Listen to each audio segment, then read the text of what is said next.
So I'm going to be making some ghosts out of these fence pickets. These are old fence pickets, and I picked out 6 good ones that I'm going to be turning into ghosts. So the first step is to use the broom, and then I'm going to be brushing off any dirt or sand. It'll keep my saw blade a little bit sharper. After that, we're going to be trimming the ends off because some of them are pretty broken, and we're going to be cutting off the bad parts.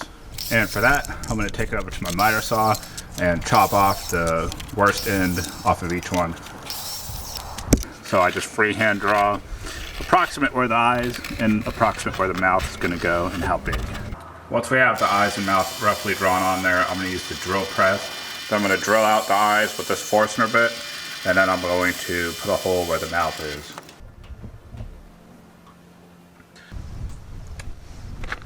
Once the ghost mouth is cut out, you can go ahead and cut the ghost head out.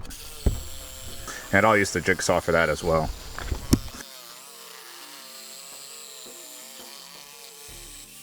And there you have it. There's a cut out ghost. Now we need to use a round over bit and go over the eyes and the head to smooth them out so they don't look so rough cut.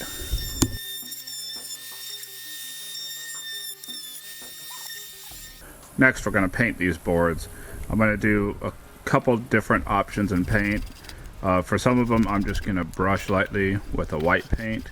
And then for some other ones, I'm going to paint with some thinned black paint and then lightly go over it with white, just to see which one looks better.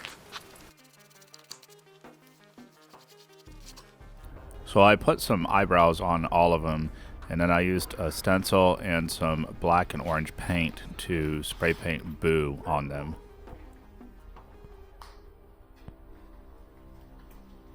Thanks for watching. Bye.